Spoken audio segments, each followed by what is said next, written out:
I'll tell you what, Laurie, though, you can understand why this is the mecca of football when you look at that shot. Even though Wembley's not one of the great arenas by modern standards, it's still... a special day. It's a special place and a special day, and I mean, you moan a little bit about the facilities, and but you wouldn't miss it for the world. And I was talking to Bobby Robson, and before him and I were lucky enough to come here as managers of winning teams, there was one year we sat up in a stand together, and as the teams come out, we looked after they'd come up, we looked at each other, had a little tear in our eye, and we both felt the same, that as you look, personally, we looked at the managers, and players will look at players coming out, and we realised how special it was for them, and they were representing our profession. And when we both had a chance later on to do it, it was everything that I ever dreamt it would be. And I thought I'd cry all the way up the tunnel as it happens, but I didn't. I really thought it was a tremendous honour. And you didn't have to cry on the way back either, did you? No. Well, now let's harden up on the game. Manchester United is so much the favourites, really. Deservedly so and dangerously so, Bobby. Yes, yes. I was looking, you look through the list of the players, and when you look at the experience and the class of Manchester United, it just seems silly to back against them. And Brighton, and Jimmy Melia in particular, has been building his lads up to give them a chance. And the papers have tried to give them a chance because they don't want them embarrassed. But I feel that when Brighton line up and they have a look across and they see Stapleton and Robson and Whiteside and McQueen, I think it's going to be difficult for them to swallow. Hard pill to swallow. United for you, Laurie? Well, there's so much the favourites that it's hard to back against them. But I would mention that Brighton are not a long ball team since Foster went out. They've got two footballing centre-halves. They've got a young kid, Howlett, who I saw in his debut, who plays football. And they've got Gordon Smith up front, who hasn't been mentioned in the build-up, who is also a footballing type. The pitch will slow down to their speed, and I think they've got more chance than anybody would have predicted. So, who are you saying? Manchester United. The final word from Jimmy Hill. Well, Tony Grealish, you haven't mentioned, who's a great lad in the middle of the field. One of those rare things, a midfield player who's a captain as well and drives the others on, and he knows what the game's about, and he'll be a battle. He'll die rather than lose that game there. But again, I've never had any doubt in this one that it's going to be Manchester United. It's strange, sometimes you're frightened to go for the favourites because they are favourites, but in this case I think they have got enough class. They've been here recently, they've seen what it's about. Players like Whiteside, you know, I mean, good heavens, look what he's scoring now. He scores every time he goes out. 18, we can't say he's not quite 18 now because he's grown up and he's 18. A devastating player, as Stapleton is, and I think those two will clinch it. So you are unanimous. Well, now's the time to meet the teams. The players of Brighton and Hove Albion and Manchester United will contest this 1983 FA Cup final. And they're introduced by our cup final commentator, John Watson. Well, we've had an aerial view in more ways than one so far today, and since the highlight has surely so far been the Brighton helicopter, let's start by introducing the team from the South Coast. Their goalkeeper, Graham Mosley, could almost be excused for having divided loyalties.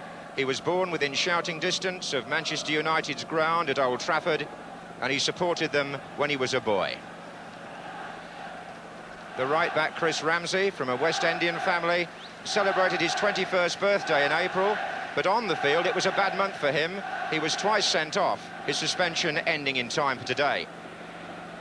And like Ramsey, left-back Graham Pearce has spent much of the season in the reserves. Steve Foster's suspension gives him his chance only a year after playing against Brighton in the FA Cup for Barnet. Now, in Foster's absence, Tony Grealish is the Brighton captain. He has captained the Republic of Ireland and played for them here against England, besides appearing at Wembley in Gaelic football. The number 5 shirt goes to Steve Gatting, brother of England cricketer Mike. Disappointed 4 years ago when he played for Arsenal in the semi-final, but missed the final against United. 21-year-old Gary Stevens, playing alongside Gatting, is Brighton's Player of the Year. Made his debut for England under-21s recently, and regarded as a fine prospect. Jimmy Case, no stranger to Wembley, having scored for Liverpool against United in 1977, and he's also scored in Brighton's last 4 FA Cup ties. Brighton's youngest player, 20-year-old Gary Howlett, made his FA Cup debut in the semi-final, released by Coventry, and watched last year's final on television at his home in Dublin. Michael Robinson scored Brighton's winner in the semi-final, one of the 10 goals, which makes him their top scorer. He played for Lancashire clubs Preston and Manchester City and has cost over £1 million in total. Gordon Smith left Brighton earlier this season for a loan spell with his old team Glasgow Rangers, playing in the Scottish League Cup final, and he scored 4 of Brighton's last 5 league goals. Like Mosley, Neil Smiley grew up supporting Manchester United. Born in Barnsley, signed by Crystal Palace, joining Brighton in an exchange deal just at the start of this season. And substitute Jerry Ryan, who scored Brighton's first goal at Liverpool in the 5th round, later lost his place through injury, one of 7 Republic of Ireland internationals among the players on duty here. Well, let's move over to Manchester United, where Gary Bailey has twice been on the losing side at Wembley, against Arsenal 4 years ago and against Liverpool in this year's Milk Cup final. Mike Duxbury, arguably United's best player against Liverpool here 2 months ago. He's been on the subs bench in England's last 2 internationals, and it's his first full season at right back for United. The FA Cup final 6 years ago marked the arrival of Arthur Albiston. He played in the winning side against Liverpool at the age of 19 and has been United's most consistent player this season. It's been a strange year for Ray Wilkins. At times he's captained both United and England. At other times he's been left out by both. But nobody in today's final has more Wembley experience. An ankle injury received here in the Milk Cup final has troubled Kevin Moran, who's had 45 stitches in facial wounds in the last 18 months. But what a popular and modest player. Defending may be Gordon McQueen's main job, but he's scored here in both an FA Cup final for United and for Scotland against England, and Gordon is known to relish the big occasion. Many critics believe Brian Robson's absence against Liverpool cost United the Milk Cup. Britain's most expensive player, England's captain, but he's never won a major honour in the game. Arnold Muren has marked his first season at Old Trafford with 2 Wembley appearances, although he missed the semi-final through injury. And only last week, as a matter of fact, Arnold scored with a rare header. Frank Stapleton, like Jimmy Case, could make FA Cup history today. He scored here for Arsenal against United in '79, so could become the first player to score in 2 finals for different clubs. And Norman Whiteside completes an astonishing 12 months in which he's played in the World Cup, scored in the Milk Cup final, and got the winner in the FA Cup semi-final, and he's only just 18.